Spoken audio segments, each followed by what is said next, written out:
পশ্চিম বর্ধমানে এই জন্যই লড়াই আন্দোলনগুলো হয় যে বেকার ছেলে ঘরে বসে আছে, বেকার ছেলেকে ঘরে বসতে দেব না।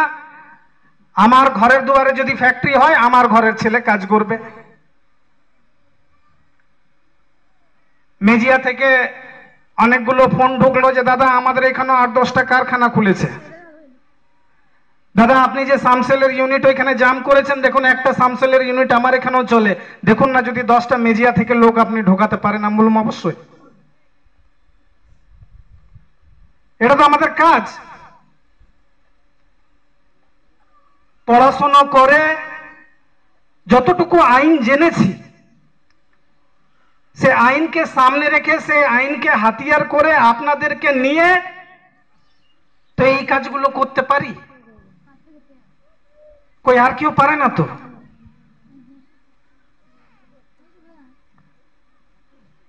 একজন যাচ্ছে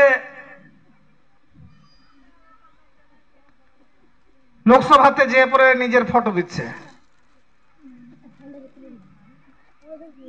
এই লোকসভা ইলেকশনে এতগুলো লোক ঘর ছাড়া হলো, এত মারামারি হলো, তাদের পাশে দাঁড়ানোর হিম্মত নাই।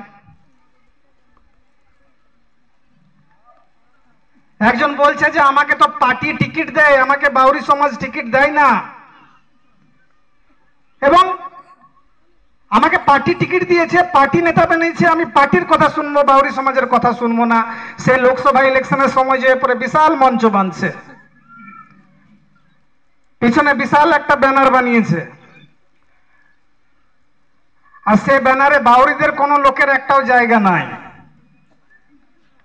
ওর ওই হিম্মতটুকুও নেই যে ওই ব্যানারে নিজের ছবিটুকুও ঢোকাতে পারবে, ওই হিম্মতও নেই, কারণ উপর থেকে টিকিটটা বাঁধা আছে।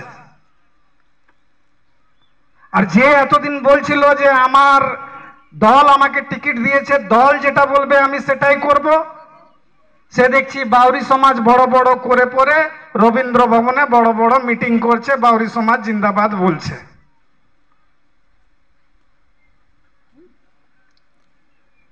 পার্লামেন্ট ইলেকশন হোক, বিধানসভা ইলেকশন হোক, গ্রাম পঞ্চায়েত ইলেকশন হোক, আমাদের মঞ্চের কালার কোনোদিন, মঞ্চের ব্যানার কোনোদিন তো চেঞ্জ আমাদের করতে হয় না। ওই আম্বেদকর সাহেবের ছবি, ওই গোবর্ধনের ছবি, তীর ধনুক লাগা লোকটা। কিন্তু পশ্চিম বর্ধমানে সেই দম আমাদের আছে যে যারা থুতু ফেলছে তাদেরকে ভোটের সময় অন্তত থুতুটা চাটাতে পারি, আর থুতু চাটতে বাধ্য হয়ে যায়, বাউরি সমাজের ব্যানার নিয়ে মিটিং করতে বাধ্য হয়ে যায়। এটাই শিক্ষা সমিতির সব থেকে বড় জয়। আমরা যাইনি, আমরা না বিজেপির কাছে গেছি না টিএমসির কাছে গেছি। তোর বিজেপি টিএমসির লোক আমার বাউরি সমাজের ব্যানারের আন্ডারে এসে পড়ে বাউরি সমাজের কাছে হাত পেতে ভিক্ষা চাইছে, এটাই শিক্ষা সমিতির সব থেকে বড় জয়। এটা করতে পেরেছি। মেজিয়া থেকে অনেক ফোন ঢুকছে, পারবেলিয়া থেকে ফোন ঢুকছে, রঘুনাথপুর শিল্পাঞ্চল হবে, সালতোড়া শিল্পাঞ্চল হবে। দাদা এখানেও আসানসোল দুর্গাপুরের মতো বিহারি ডমিনেন্স একটা জায়গা যাতে না হয়ে যায়, যেখানে ইউপি, বিহার, ঝাড়খণ্ড থেকে এসে সবাই কাজ করবে, বাইরে থেকে মুসলিমরা এসে ওইখানে কাজ করবে। আমি কোনো জাতিগত সংগঠনের বিরুদ্ধে কথা বলছি না, আমি কথাটা এটা বলছি যে যদি আমার পেটে খিদা আছে তাহলে আমার পেটটা আগে ভরুক, কারণ এই মাটিটার মালিক আমি। বেঁচে যাবে তো খাক, যে ঝাড়খণ্ড থেকে আসছে সেও খাক, যে বিহার থেকে আসছে সেও খাক, যে ইউপি থেকে আসছে সেও খাক, কিন্তু আমি খিদায় রেখে আমার ঘরের ছেলে খিদায় মরবে আর আমি লোককে বিলাই বেড়াবো, এত মানব দরদী নেতা কিন্তু আমি নয়। আমি আমার বাউরি ল্যান্ডে আগে আমার মানুষ কাজ পাবে, আমার মানুষ শিক্ষা পাবে, আমার মানুষ স্বাস্থ্য পাবে, তারপর ইউপি, বিহার, ঝাড়খণ্ড, উড়িষ্যা, পাঞ্জাব যেখান থেকে যে আসবে আসবে। তোমরা যাকে যা দিচ্ছ দাও ভাই, যাকে দিচ্ছ দাও।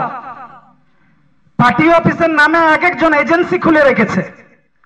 ওই যে গ্রামের ছেলেটা ওই পার্টি অফিসে বসছে একটা চাকরির লোভে, ও 5 বছর 10 বছর বসলেও একটা চাকরি জোগাড় করতে পারে না। আর একটা ইউপি, বিহারের ওখান থেকে ড্রাইভিং করতে হয়তো এসেছিল, ড্রাইভিং করছে, একটা শালোকে নিয়ে এলো, সালোর জামাই বাবুকে নিয়ে এলো, কিছুদিন এইখানে রইলো, তারপর দেখবে খৈনি পিটাতে পিটাতে আরামে মেজিয়া তাপ বিদ্যুৎ কেন্দ্রে, নাহলে অন্ডালে, নাহলে আসানসোলে, নাহলে জামুড়িয়ায় কোনো একটা জায়গায় কাজ করছে। বলুন ভুল বলছি না ঠিক বলছি? করছে না?